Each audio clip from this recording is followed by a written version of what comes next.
नमस्कार, बहुत बहुत स्वागत है आपका हमारे खास कार्यक्रम में जिसका नाम है घर पर कैसे करें प्राण प्रतिष्ठा। जी हाँ, भगवान राम की प्राण प्रतिष्ठा 22 जनवरी को होनी है। प्राण प्रतिष्ठा कई चरणों में पूरी होती है। 16 तारीख से 22 जनवरी तक प्रक्रिया चलेगी और पूरी होगी। क्या प्राण प्रतिष्ठा है, कैसे विराजेंगे रामलला, क्या कुछ इसके मुहूर्त होंगे, क्या घर पर भी हम प्राण प्रतिष्ठा कर सकते हैं और कैसे इसकी पूजा होगी। अगर आप अयोध्या नहीं जा सकते हैं तो घर पर पूजा कैसे करिए, तमाम तरह के सवाल हैं, इस पर हम बात करेंगे। लेकिन उससे पहले एक रिपोर्ट आपको दिखाते हैं।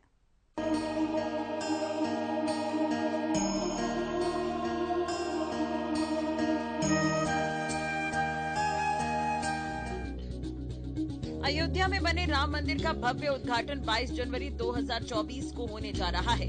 इस दिन मंदिर में प्राण प्रतिष्ठा का कार्यक्रम किया जाएगा। बेहद ही खास मुहूर्त इसके लिए चुना गया है। रामलला 22 जनवरी को दोपहर 12:30 पर अयोध्या के राम मंदिर में विराजमान होंगे। पौष मास की द्वादशी तिथि का ये मुहूर्त बेहद खास है। अयोध्या में राम मंदिर का निर्माण लगभग पूरा हो चुका है और इसकी प्राण प्रतिष्ठा की तैयारी चल रही है। 22 जनवरी को आयोजित होने वाले समारोह में देश भर की प्रतिष्ठित हस्तियां शामिल होंगी, जिन्हें विशेष निमंत्रण भेजा गया है। पूरे देश भर में प्राण प्रतिष्ठा को लेकर खासा उत्साह देखा जा रहा है। इस दिन देश भर के दिवालयों में भी भीड़ देखने को मिलेगी। दिवाली जैसा माहौल नजर आएगा। रामनगरी अयोध्या समेत पूरा देश रामलला के प्राण प्रतिष्ठा के इंतजार में है। 22 जनवरी की दोपहर नवनिर्मित मंदिर में रामलला की प्राण प्रतिष्ठा होगी। इस दिन देश भर से अध्यात्म, सिनेमा, खेल, विज्ञान और सियासत से जुड़े लोग कार्यक्रम में नजर आएंगे। इससे पहले पवित्र नगरी को भव्य और दिव्य बनाया जा रहा है। 22 जनवरी को भगवान राम नए राम मंदिर में विराजमान होंगे। काशी के वैदिक विद्वान प्राण प्रतिष्ठा समारोह करेंगे। सुबह रामलला के विग्रह की पूजा की जाएगी और दोपहर में 12:15 से 12:45 के बीच भगवान राम को मंदिर में विराजमान किया जाएगा। पीएम नरेंद्र मोदी के हाथों श्री रामलला के विग्रह की प्राण प्रतिष्ठा होगी। रामलला रामनगरी की पंचकोसी परिक्रमा करेंगे। अयोध्या के मंदिरों में दर्शन पूजन करेंगे। Special desk, Haryana news. तो ये रिपोर्ट आपने देखी कि कैसे मंदिर में प्राण प्रतिष्ठा होगी, भगवान राम कैसे विराजेंगे और रामलला 23 जनवरी से सबके दर्शन के लिए खुल जाएंगे। भगवान राम की आराधना आप घर पर भी कर सकते हैं। प्राण प्रतिष्ठा वाले दिन आप घर पर भी पूजा पाठ का आयोजन कर सकते हैं। लेकिन वो सब कैसे होगा, हमारे साथ खास मेहमान मौजूद हैं जो हमें इसके बारे में बताएंगे। पंडित धनंजय नाथ तिवारी जी हमारे साथ मौजूद हैं जो हमें जानकारी देंगे कि प्राण प्रतिष्ठा होती क्या है, कैसे इसकी पूजा पाठ की जाती है। पंडित जी, बहुत बहुत स्वागत है आपका हमारे इस कार्यक्रम में। और सबसे पहले तो आपसे यही जानना चाहेंगे कि प्राण प्रतिष्ठा होती क्या है जो 22 जनवरी को भगवान राम की होनी है। जी राजश्री जी, देखिए, प्राण प्रतिष्ठा सनातन धर्म में एक ऐसी प्रक्रिया है कि उसके पश्चात ही पूजन की कोई भी विधि आरंभ होती है। प्राण प्रतिष्ठा, जैसा कि इस शब्द से ही ये बोध हो जाता है कि हम जो मूर्ति स्थापित कर रहे हैं पूजन के लिए, चाहे वो कहीं पर भी हो, मूर्ति मंदिर में भी हो सकती है, अपने निवास स्थान पर भी, अपने कार्य क्षेत्र में भी, कहीं भी किसी भी क्षेत्र में जब हम पूजन की विधि की बात करते हैं तो सबसे पहले आरंभ में ही प्राण प्रतिष्ठा अनिवार्य तत्व है। बिना इसके मंदिर हो या घर हो, हम मूर्ति को जीवित जागृत नहीं मानते। शास्त्र कहता है कि यदि प्राण प्रतिष्ठा ना हुई हो तो वो पूजा निष्फल हो जाती है। प्राण प्रतिष्ठा का अर्थ ही है कि प्राणों को उस मूर्ति में, उस चित्र में प्रतिष्ठित करना।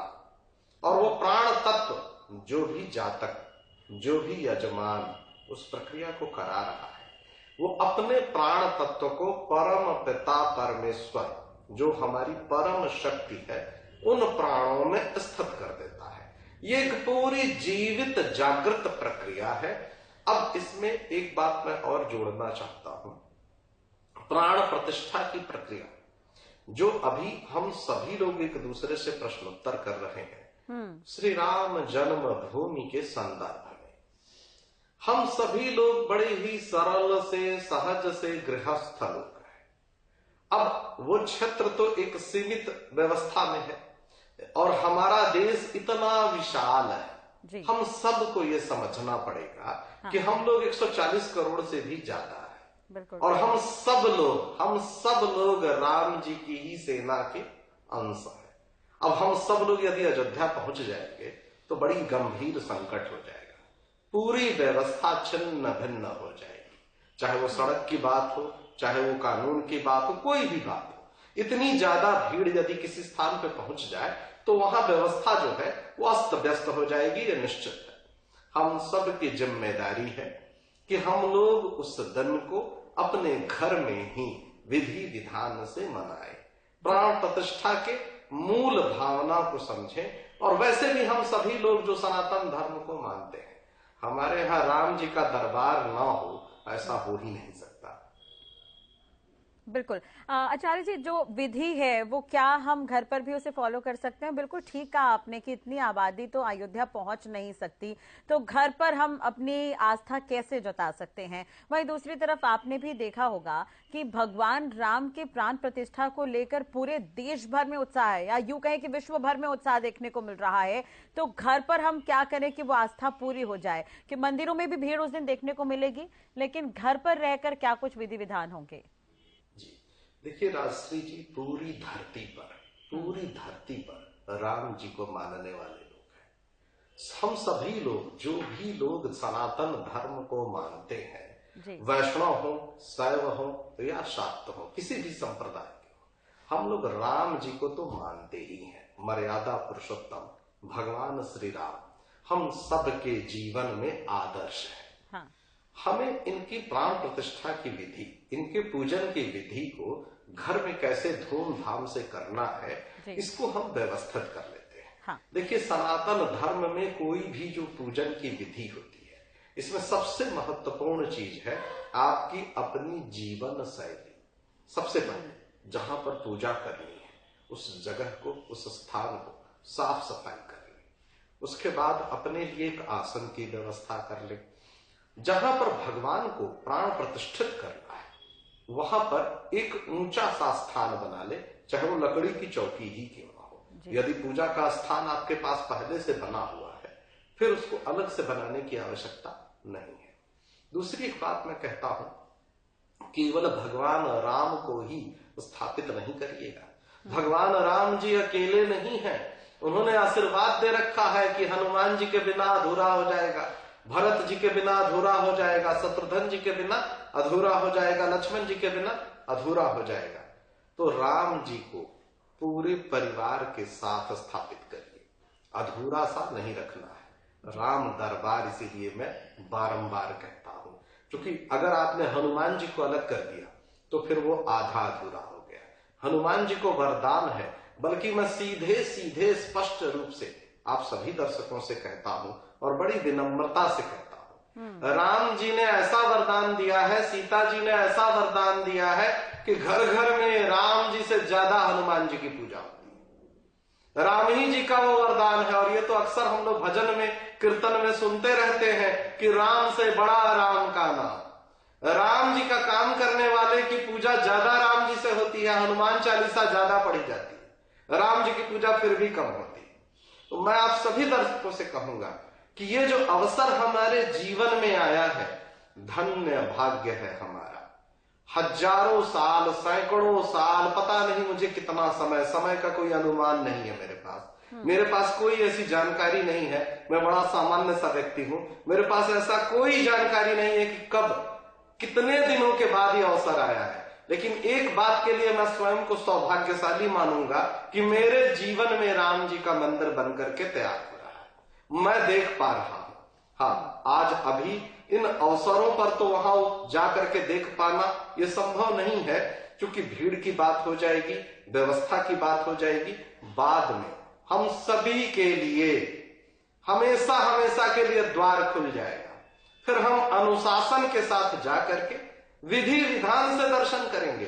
अभी फिलहाल हमें घर पर करना है, और घर पर जो सामान्य सी पूजन की विधि होती है, धूप दीप नैवेद्य, अक्षत, कलश, आसन, लाल रंग का वस्त्र, पुष्प, मिष्ठान, मिठाई भोग लगाने के लिए, फल, इन सारी सामग्रियों की व्यवस्था कर लीजिए। आरती के लिए कपूर, घी की बत्ती का प्रयोग करिए। और फिर हम लोग जैसे सनातन धर्म में पंचोपचार षोडशोपचार पूजन की विधि को अपनाते हैं, सबसे पहले मूर्ति को स्थापित करिए। यदि मूर्ति आपके पास नहीं है तो कोई चित्र स्थापित कर लीजिए जिसमें पूरा राम जी सपरिवार राम दरबार स्थापित हो जाए। उसके बाद उनको तिलक लगाइए।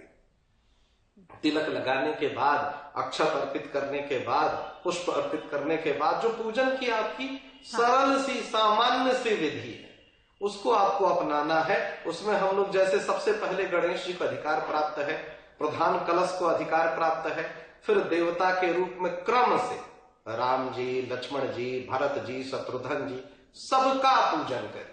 जो कुछ भी आपके पास सामग्री उपलब्ध है, इस बात को लेकर के चिंतित नहीं होना है। राम जी की बड़ी विशिष्ट कृपा है हम सब पर, किस अवसर में हम लोग आनंद के साथ, उत्सव के साथ शामिल हो रहे हैं। जी बिल्कुल। आचार्य जी, एक चीज और है कि शुभ मुहूर्त जो है वो 12 बजे के बाद का है, जब राम मंदिर में रामलला की प्राण प्रतिष्ठा होगी। तो क्या हमें भी ऐसे ही शुभ मुहूर्त का पालन करना होगा अगर घर पर हम प्राण प्रतिष्ठा करते हैं तो? देखिए, मुहूर्त का बड़ा विशेष योगदान होता है। निश्चित रूप से हमें शुभ मुहूर्त का पालन करना चाहिए। हाँ। जहां तक संभव हो जाए समय का बोध रखिए, जटिलता में नहीं जाइए। यह अनिवार्य नहीं है कि उन्हीं मंत्रों का आप प्रयोग कर पाए जो वहां पर राम जन्मभूमि क्षेत्र में हो रहा है, क्योंकि वहां तो धरती के चरमतम विद्वानों का समूह उपलब्ध होगा। हम लोग गृहस्थ हैं, हम लोग उतने मंत्रों का उच्चारण नहीं कर पाएंगे, लेकिन उस सरलता से इतना तो हम लोग कर ही सकते हैं। घड़ी हम सबके पास उपलब्ध है, समय देख करके, समय का ध्यान रख करके, सारी सामग्री की व्यवस्था करके विधि विधान से प्रणाम कर सकते हैं। सरल सा मंत्र, ओम श्री रामाय नमः, ओम श्री रामाय नमः। मनी मन राम जी को सपरिवार उनका आवाहन करके कि प्रभु हम पर कृपा करिए, हमें हर प्रकार से सुख संपन्नता प्राप्त हो, ऐसा आशीर्वाद दीजिए, ऐसी प्रार्थना जरूर कर सकते हैं हम लोग, और समय का ध्यान रखते हुए। जी बिल्कुल। और आचार्य जी, आपने भी सुना होगा रामलला की जिस दिन प्राण प्रतिष्ठा होनी है उससे पहले प्राण प्रतिष्ठा को लेकर कई तरह के चरण हैं जिसका अनुपालन किया जाता है। अब उसके बाद जिस दिन रामलला की प्राण प्रतिष्ठा अंतिम चरण में होगी उस दिन प्रधानमंत्री नरेंद्र मोदी सबसे पहले रामलला का स्वरूप देखेंगे। तो उस दिन 56 प्रकार के भोग भी लगाए जा रहे हैं। तो भगवान राम को क्या कुछ भोग में लगाया जा सकता है? क्या हमें भी इतने दिन की प्रक्रिया करनी होगी या फिर केवल 22 तारीख को ही हम ये कर सकते हैं? जी, ये बहुत महत्वपूर्ण प्रश्न आपने किया है राजश्री जी। देखिए, हम लोग गृहस्थ हैं। हाँ। और वो राम जी का जन्मभूमि क्षेत्र सबसे बड़ा धरती का तीर्थ स्थान है। बिल्कुल। राम जी के मानने वाले हम सभी धर्म के अनुयायियों के लिए इससे बड़ा कोई तीर्थ स्थान नहीं है। इतना बलिदान हमने किसी के लिए नहीं किया होगा। अब एक बात मैं आप सभी दर्शकों को बता देता हूं कि वो जो देवताओं के स्थान पर जो प्राण प्रतिष्ठा होती है वो गृहस्थों के स्थान पर नहीं होती जी। वो हमें बिल्कुल नहीं करने की आवश्यकता है, वो करना भी नहीं चाहिए, क्योंकि हम लोग गृहस्थ हैं। हम लोग उतने नियमों का पालन नहीं कर पाएंगे और हम उतने अनुशासन की व्यवस्था का पालन कभी नहीं कर पाएंगे। गृहस्थों के लिए वो पूजा की विधि नहीं है, वो केवल मंदिरों में होती है, क्योंकि वहां समय समय पर भोग लगाने का विधान होता है, समय समय पर आरती की जाती है, उसका एक अनुशासन का क्रम अलग है। इसीलिए हमारे यहाँ जो धर्मशास्त्र है, धर्मशास्त्र में प्राण प्रतिष्ठा के 2 नियम है। एक स्थायी नियम है जो मंदिरों में पालन होता है, और एक गृहस्थों के लिए नियम है। क्योंकि मान लीजिए कभी आप यात्रा पर हैं, मान लीजिए घर पर कभी कोई नहीं है, कैसे कोई भोग लगा पाएगा, कैसे आरती होगी, कैसे पूजन होगा, तो वो वाली प्राण प्रतिष्ठा गृहस्थों के घर में की ही नहीं जाती है। वो धर्मशास्त्र में नियम ही नहीं है, विधान ही नहीं है। इसलिए आप लोगों को बिल्कुल चिंतित नहीं होना है, बिल्कुल भी भ्रमित नहीं होना है। घर पर वो पूजा करनी ही नहीं चाहिए, वो निषेध है, वो हमें मना किया जाता है। हमें क्या करना है? हम पर उनकी कृपा बनी रहे, हमारे ऊपर सदैव उनकी कृपा बनी रहे, उनकी प्रार्थना करिए। प्राण प्रतिष्ठा बिल्कुल करिए, प्राण प्रतिष्ठा बिल्कुल करिए, लेकिन जो गृहस्थ वाली होती है वो करिए आप। वो नहीं करिए जो मंदिरों में कराई जाती है, क्योंकि वो फिर त्रुटि मानी जाएगी, दोष पूर्ण माना जाएगा। गृहस्थों के लिए ये पूर्णतया निषेध है। और वो जो आपने बताई ना कि विधि, उसके पहले की जो तैयारी, वो मुख्य यजमान के लिए है जी। वो माननीय प्रधानमंत्री जी इसलिए उन कठोर नियमों का पालन कर रहे हैं क्योंकि वो स्वयं धर्माचार्य नहीं है, वो राजनीतिक व्यक्ति हैं। तो उनसे जब ये नियम कराया जाएगा तो उसके लिए उनको पहले ही उस कठोर अनुशासन के नियमों का पालन करना अनिवार्य हो जाएगा, जो धर्मशास्त्र कहते हैं। इसीलिए वो इन कठोर नियमों का पालन कर रहे हैं ताकि वो इस क्रिया को मुख्य यजमान के रूप में संपन्न करा सके। हम गृहस्थों को ये करने की आवश्यकता बिल्कुल नहीं है। ठीक है आचार्य जी, देखिए उस दिन भले ही अयोध्या में बहुत भीड़ रहेगी, तमाम जो वरिष्ठ लोग हैं वहां पर पहुंचेंगे, रामलला की प्राण प्रतिष्ठा होगी, तमाम लोग वहां पर पहुंचने वाले हैं, लेकिन पूरे अगर हम विश्व भर की बात करें तो मुझे लगता है कि जो अलग अलग जगहों पर मंदिर है वहां भी उस दिन श्रद्धालु दर्शन करने के लिए पहुंचेंगे, तो ये अपने आप में बहुत बड़ी बात है। और एक चीज और है, आप देखिए 2024 का ये सबसे बड़ा आयोजन है, ऐसा हम मानकर चल रहे हैं। साल की शुरुआत में ये बेहद बड़ा आयोजन है जिस दिन दिवाली भी नजर आ सकती है, तो आप इसे किस तरह से देख रहे हैं? देखिए मेरे लिए तो खुशी का कोई ठिकाना नहीं है।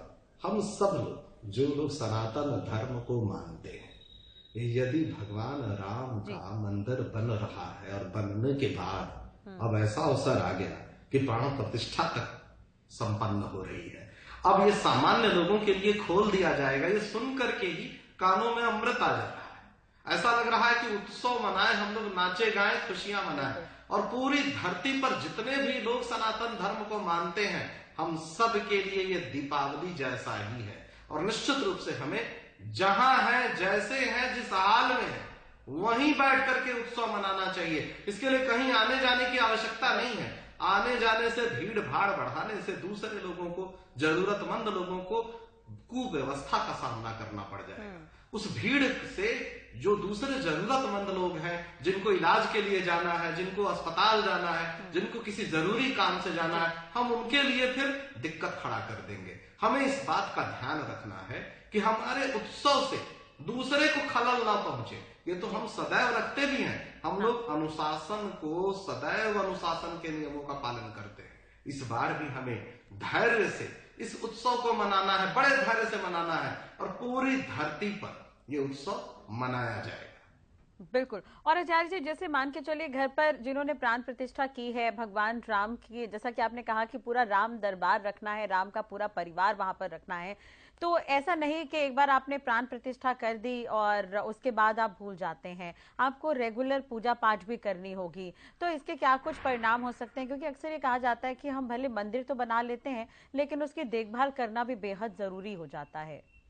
असल में राजश्री जी, इसीलिए मैंने विस्तार से बोला कि जो प्राण प्रतिष्ठा होती है ना, धर्मशास्त्र के नियमों के अनुसार दो प्रकार की होती है। गृहस्थों को ये अनुमति ही नहीं दी जाती है। आप देखेंगे कई ऐसे सिद्ध प्राचीन काल के मंदिर हैं जहां पे गृहस्थों को यहां तक मना कर दिया जाता है कि आप मूर्ति को छुएंगे नहीं जी, मूर्ति को स्पर्श करने तक के लिए मना कर दिया जाता है। इसका अर्थ भेदभाव नहीं होता है, उसका अर्थ होता है कठिन प्रक्रिया से गुजर करके उस स्पर्श की विधि का पालन करना।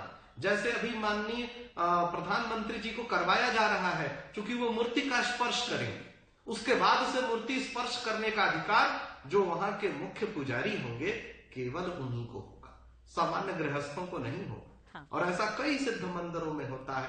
धर्मशास्त्र कहता है कि जो व्यक्ति कठोर अनुशासन के नियमों का पालन करे वही प्राण प्रतिष्ठा की प्रक्रिया में शामिल होता है और वही मूर्ति स्पर्श करने का मूल अधिकारी होता है। अब इसमें करना क्या है? आपने प्राण प्रतिष्ठा तो कर ली, आपने ये भी नियम मान लिया कि जैसा आचार्य जी ने या धर्मशास्त्र में बताया गया है हम गृहस्थ के नियमों के अनुसार कर लेंगे, लेकिन उसके बाद आप उसको नियम से पूजा पाठ में अपनी प्रक्रिया में आप भूल जा रहे हैं।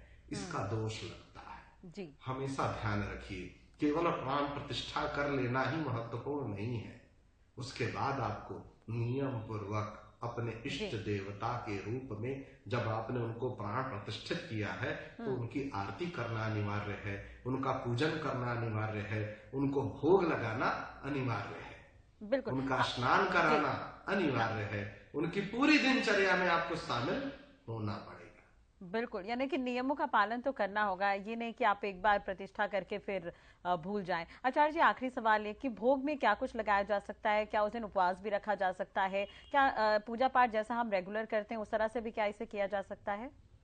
राजश्री जी, आपने बड़ी महत्वपूर्ण बात कही, आपके शब्दों में ही इसका उत्तर छिपा है। जी।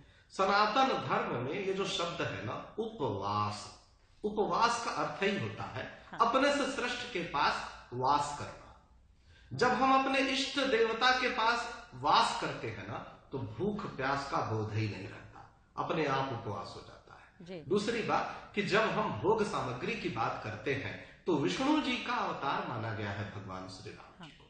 तो वैष्णवी पूजा में 56 प्रकार के भोग लगाने का विधान है, क्योंकि शास्त्र कहता है, सभी ग्रंथों में ये लिखित रूप में है कि विष्णु श्रृंगार प्रिय, शिव अभिषेको प्रिय। विष्णु जी को श्रृंगार प्रिय है, उनको खूब धूमधाम से उनकी पूजा करिए, और भगवान शिव जी को अभिषेक प्रिय है। विष्णु जी की पूजा में आप खूब धूमधाम से श्रृंगार से जितनी तरह तरह के व्यंजन आप बना सकते हैं, पुआ, मिठाई तरह तरह की, दूध खोआ की खूब बनाइए, धूमधाम से इस अवसर को आपको करना है। जी, चलिए, बहुत बहुत शुक्रिया आचार्य जी तमाम जानकारी देने के लिए और इस बातचीत के लिए। वाकई आपने भी शुभकामनाएं दी हैं कि रामलला बस अब आने ही वाले हैं और आम जन के लिए भी दर्शन के लिए बहुत जल्दी ही खुल जाएंगे। तो प्राण प्रतिष्ठा होनी, इस दिन का हर कोई इंतजार कर रहा है और वाकई घर पर भी इसका उत्साह मनाया जा सकता है, जैसा कि आपने विधि विधान बताया है। बहुत बहुत धन्यवाद। तो चलिए, इसी के साथ ही हमारे इस खास कार्यक्रम में फिलहाल इतना ही। आपने ये जाना कि घर पर भी हम प्रतिष्ठा कर सकते हैं, पूजा पाठ कर सकते हैं। बस एक चीज ध्यान में रखनी कि अगर आप एक बार अपने घर पर रामलला को लेकर आ रहे हैं तो जिस तरह से आप पूजा पाठ करते आए हैं वैसे ही आपको आगे इसे निरंतर करना होगा, उसके हिसाब से ही प्राण प्रतिष्ठा करनी होगी। तो फिलहाल इंतजार है 22 जनवरी का, जब एक बार फिर से देश और विश्व में दिवाली की तरह माहौल नजर आएगा और रामलला अयोध्या में नजर आएंगे। चलिए, इसी के साथ ही हमारे खास प्रोग्राम में फिलहाल इतना ही। नमस्कार।